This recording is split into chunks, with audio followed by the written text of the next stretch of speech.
Merci d'être sur la télévision Labari pour suivre le journal de ce jour, samedi 21 juillet 2018. Mesdames, Messieurs, bonsoir et bienvenue à cette édition. 118e jour de détention des acteurs de la société civile nigérienne arrêtés dans le cadre de la lutte contre la loi des finances 2018 engagée depuis le début de l'année. Il s'agit de Ali Idrissa du Rotap, également directeur général du groupe de presse Labari, Moussa Tchangari de l'association alternative Espace Citoyen, Nou Mamadou Arzika et maître Lirwan Abdurrahman du MPCR et plusieurs autres personnes. Ils ont été tous arrêtés le 25 mars 2018 et incarcérés dans des prisons civiles de la région de Tillabéri réparties comme suit. Ali Idrissa est incarcéré à Filangué. Nou Mamadou Arzika est détenu à la prison de Tillabéri. Moussa Tchangari est à Walam. Maître Lirwan Abdurrahman, quant à lui, est à Daikaina. Des autres acteurs de la société civile qui sont aussi à leur 97e jour de détention. Il s'agit de Mekala Zodi du mouvement Tournons la page et Jori Ibrahim de l'association alternative Espace Citoyen, arrêtés eux aussi dans le même cadre, mais le 15 avril dernier. Le premier est gardé à la prison civile de Saï et le second à celle de Kolo. À Zander, également deux acteurs de la société civile, Yahya Badamassi de l'association alternative Espace Citoyen et Sadat Ilia Damalam du MPCR continuent à garder prison pour leur détermination dans le combat contre la loi des finances 2018. Notons cette dernière interpellation toujours dans les rangs de la société civile nigérienne, c'est celle de Karim Tanko de l'UJPDDH, membre du cadre de concertation et d'action de la société civile, co-signataire de la manifestation du 15 avril dernier. Il est incarcéré à la prison civile de Niamey. Le procès de la première vague des acteurs composé de Nou Mamadou Arzika, Ali Idrissa, Moussa Tchangari, maître Lirwan Abdurrahman et les autres a eu lieu le mardi 10 juillet dernier ici même au tribunal de grande instance hors classe de Niamey. Le délibéré est prévu pour le 24 juillet prochain. Restons toujours avec les acteurs de la société civile nigérienne avec donc ce communiqué de presse de la coalition publié, c'est que vous payez Togo donc qui s'est prononcé relativement à l'arrestation donc de ces acteurs de la société civile. La coalition publiée, c'est que vous payez Togo demande donc la libération des leaders de la société civile incarcérés au Niger. Dans ce communiqué de presse, cette coalition de la société civile a interpellé la présidence de l'Union africaine, les chefs d'État et de gouvernement de l'Union africaine, la communauté économique des États de l'Afrique de l'Ouest, CEDEAO, l'Union économique et monétaire ouest de l'Afrique de l'Ouest, UEMOA, les corps diplomatiques et consulaires des grandes puissances telles que la France, l'Allemagne, les États-Unis, la Grande-Bretagne, l'Union européenne et les Nations unies, entre autres, à s'impliquer davantage dans le dossier d'incarcération des leaders de la société civile nigérienne pour que les charges retenues à l'encontre d'eux soient abandonnées et qu'ils soient purement et simplement libérés. La coalition publie ce que vous payez Togo continue dans ce communiqué de presse donc à ces termes disant que le 25 juin 2018 l'Union africaine a tenu à Nouakchott en Mauritanie son 31e sommet des chefs d'État et de gouvernement sur les thèmes gagner la lutte contre la corruption, une voie durable pour la transformation de l'Afrique.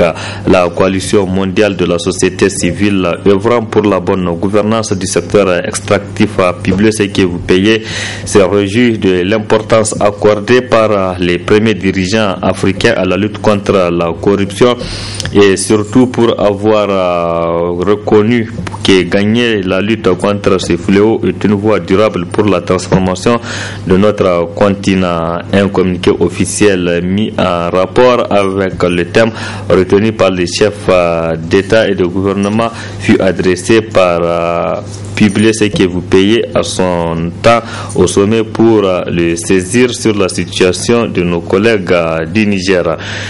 La coalition publie ce que vous payez Bénin. Donc, poursuit toujours dans son communiqué de presse. Nous avons du mal à comprendre que nos collègues du Niger incarcérés, poursuivis et jugés le 10 juillet 2018 par le procureur ayant requis 3 ans de prison contre eux. Le délibéré est attendu ce 24 juillet. C'est pourquoi nous exigeons que les charges qui sont retenues contre nos collègues soient abandonnées et qu'ils soient purement et simplement libérés. C'est là la raison principale de notre interpellation pour publier ce que vous payez Togo. Nous croyons aux dirigeants que nous nous sommes donnés parce qu'ils sont à notre écoute. Nous saurions mesurer le degré de leur volonté dans l'engagement de leur lutte contre la corruption à l'orée des résultats sur ces dossiers nigériens relatifs à nos collègues de la société civile nigérienne. C'était là donc la substance du communiqué de presse de la coalition publié ce que vous payez Bénin, signé par la section togolaise, donc Togo du moins, fait à Lomé le 20 juillet 2018, signé par son président. Autre aspect de cette édition, début ce matin des épreuves du baccalauréat second groupe sur l'ensemble du territoire national, un examen qui va permettre aux candidats de valider, donc des candidats admis au second groupe, de valider le premier diplôme universitaire, c'est-à-dire le bac. Ces épreuves ont débuté ce jour et vont se poursuivre jusqu'à demain dimanche sur l'ensemble du territoire national. Faisons le point avec Nafise Haya et Ibrahim Abdou. Débuté ce samedi 21 juillet 2018 par l'épreuve d'économie générale, l'examen du baccalauréat second groupe est une épreuve que doivent subir tous les candidats admis à l'oral. Des épreuves qu'ils trouvent abordables. Nous venons juste de passer les épreuves du second groupe. Nous avons effectué l'épreuve de l'économie générale. Dans l'ensemble, ça va très bien, alhamdoulilah. Et nous souhaitons que les épreuves à venir soient abordables comme celui de l'économie générale. Vraiment, dans l'ensemble, ça va très bien. On a commencé donc l'épreuve du second groupe. Ce matin, donc, on vient juste de composer l'économie générale. Et dans l'ensemble, vraiment, ça a été un peu abordable. Et vraiment, on compte s'en sortir. Et surtout, donc, je lance un appel à l'endroit de mes camarades de garder l'air sans froid. Et Inch'Allah, ça va aller. On va tous donc admettre pour valider donc à l'écrit. On a trouvé les épreuves abordables. On a commencé avec la première matière qui est l'économie générale.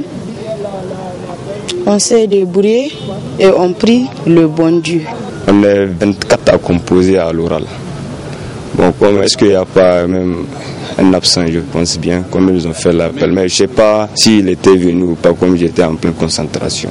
Ça a été abordable en tout cas. Comme tout le monde, personne ne s'est pas plaint, quoi. Tout le monde a trouvé le problème abordable, comme c'est le second groupe avec l'économie générale. Les questionnaires qu'ils ont amenés, il suffit seulement d'être cultivé et tu peux répondre. Maintenant, ça reste droit et demain la mathématique. Bon, la mathématique, tu fais un choix entre la mathématique et l'économie et l'organisation des entreprises. Bon, moi j'ai choisi la mathématique, donc je vais passer la mathématique demain matin. Certains qui ont choisi économie et organisation des entreprises, c'est le soir. À noter que ces examens du second groupe prendront fin demain par les épreuves d'économie et organisation des entreprises ou celles de la mathématique.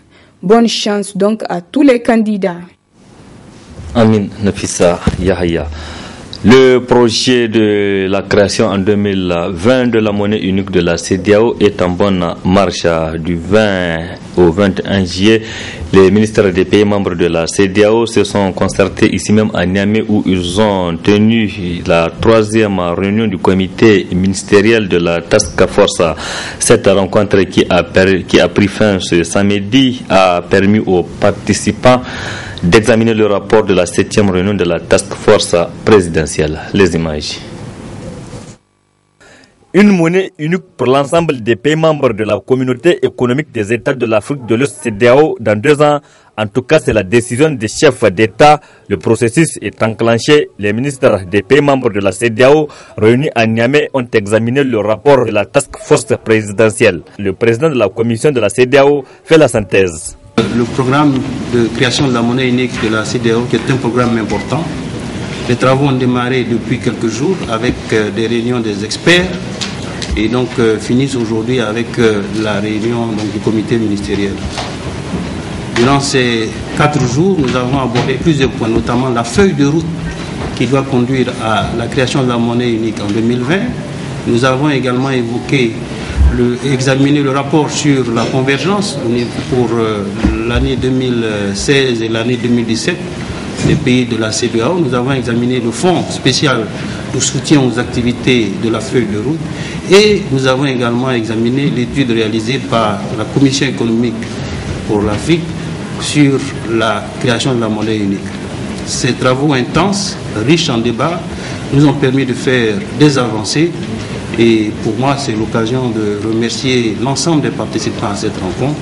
Les participants de cette rencontre de Niamey qui a duré quelques jours quittent le Niger avec un sentiment d'une mission accomplie. Ces 4 derniers jours, nous avons avancé, nous avons fait des grands pas et des pas décisifs vers la réalisation de la monnaie unique de la CEDEAO à l'échéance prévue. Toutes les questions ont été abordées dans un esprit de fraternité, dans un esprit de très studieux, dans une atmosphère très studieuse, et dans un esprit très engagé, très militant vers l'unité de l'unité économique, l'unité monétaire de notre espace. Donc il y a eu un engagement qui a été réaffirmé. Un travail sérieux a été fait, un document important et sérieux sera soumis à l'appréciation de nos chefs d'État. Donc voilà, la seule chose que je peux dire, c'est que là, nous avons amorcé le dernier virage, le dernier tournant, la dernière ligne droite, comme nous l'avions dit, vers la création de la monnaie unique, qui sera, Inch'Allah, une réalité dans notre espace. La prochaine étape de ce processus, c'est la réunion des chefs d'État le 30 juillet prochain à Lomé, au Togo. Le syndicat national des agents des médias publics SINAMEP a débuté les travaux de son premier congrès constitutif ce matin au palais du 29 juillet. Les délégués des différentes régions participent aux travaux de ce premier congrès. Le syndicat national des agents des médias publics s'engage donc à défendre les intérêts matériels et moraux des militants. Faisons le point avec Nafisa Zakou. La présente rencontre consacre le congrès constitutif du syndicat national des agents des médias publics SINAMEP. En effet, depuis sa création jusqu'à ce jour, le SINAMEP s'est fixé comme objectif la défense des intérêts de ses militants. Depuis sa création, le syndicat s'est doté d'une plateforme qui est la sommation de différentes assemblées générales. Certains points de cette plateforme ont connu des dissolutions, d'autres en voie de l'être. Et les points non résolus, nous nous inscrivons donc dans une dynamique, dans une démarche qualitative avec les différentes administrations pour la résolution de ces problèmes restés en suspens. Certes, nous avons eu des acquis, mais cela ne doit pas cacher les nombreux défis qui nous attendent. Et les dernières élections des délégués à l'ORTN en sont une preuve palpable des défis qui nous restent à atteindre. C'est pourquoi, camarades, nous vous exhortons à plus de cohésion, à plus de détermination et d'engagement pour faire du SINAMEP un syndicat qui compte. La CGCL Niger, syndicat d'affiliation, a par la voix de son secrétaire général adjoint, félicité et encouragé le SINAMEP qui, en 4 ans d'existence, a enregistré des résultats remarquables. Nous les avons suivis pas à pas dans tout ce qu'ils ont mené comme action et ce congrès constitutif marque en fait une confirmation de leur détermination à défendre les intérêts matériels et moraux des travailleurs de la presse. Je les félicite et je vous souhaite aussi un bon congrès. En ouvrant les travaux de ce congrès, le représentant du ministre de la Communication a rassuré le SINAMEP du soutien de son ministère à les accompagner dans leur noble mission. Nous osons espérer que ce syndicat va continuer à œuvrer pour le rayonnement et la professionnalisation de la presse, de ses militants d'abord et du monde de la presse en général. Au ministère de la Communication, nous restons disposés et nous sommes ouverts, comme à tous les syndicats et au SINAMEP, pour vous accompagner et pour la réussite du noble combat que nous œuvrons tous pour une professionnalisation du monde des médias. Le SINAMEP n'a pas manqué à travers ce congrès d'apporter leur soutien aux médias privés fermés pour non-paiement d'impôts et aux acteurs de la société civile incarcérés depuis le 25 mars pour leur lutte contre la loi des finances 2018. Pendant cette période de vacances, ils sont nombreux les élèves qui s'inscrivent dans les écoles coraniques qui pour des apprentissages qui pour améliorer leur culture islamique. À Niamey, ces écoles coraniques sont de plus en plus animées pendant ces vacances et on en trouve un peu partout dans les différents quartiers de la capitale. Reportage Asma Ousseidou. بسم الله الرحمن الرحيم سبح اسم ربك الأعلى الذي خلق فسوى. Pendant la période des vacances scolaires, beaucoup de parents inscrivent leurs enfants dans les écoles coraniques. Que ce soit dans les mosquées ou dans les centres d'enseignement coranique, l'affluence est totale. C'est une école que nous avons fondée pour enseigner aux enfants l'islam et leur donner l'éducation et la culture islamique. En même temps que nous avons aussi des horaires pour les grands, hommes et femmes. C'est la nuit. Il y a certaines nuits pour les hommes et certaines nuits pour les femmes. Les enfants, nous les prenons pendant les vacances pour leur enseigner le Coran et la culture islamique. L'apprentissage de l'islam dès le bas âge est une recommandation de la religion. Pendant l'année scolaire, les élèves ayant suivi 9 mois de cours, ils partent en congé, en vacances de 3 mois. Et certains parents profitent effectivement pour envoyer ses enfants à l'école coranique. Donc je trouve que c'est une bonne chose parce que des deux côtés, c'est l'éducation. Donc, il y a le système colonial que nous sommes en train de suivre, un système formel où il y a un programme, les élèves sont obligés de suivre au même rythme et c'est sanctionné à la fin de l'année par un test de passage. Alors qu'au niveau de l'école coranique, donc c'est l'informel, comme on le dit, et les élèves suivent les cours chacun à son rythme. Quant aux apprenants, les cours de vacances dans les écoles coraniques sont une occasion à multiples opportunités. Certains d'entre eux témoignent. Je viens pour qu'on nous enseigne l'islam, parce que c'est notre religion. Si on refuse d'aller faire des vacances, je viens pour apprendre l'islam. J'ai les vacances. Je viens ici pour apprendre ma religion. Je ne vais pas passer mon temps à jouer. À la maison, il n'y a rien à faire et je suis venu pour apprendre le Coran. Les grandes vacances scolaires permettent ainsi aux enfants de parfaire leurs connaissances sur l'islam, ce qui constitue un plus pour l'enfant. Courage alors à ces jeunes élèves. Point final de cette édition. Merci à vous de l'avoir suivi. Excellente nuit à toutes et à tous. Au revoir.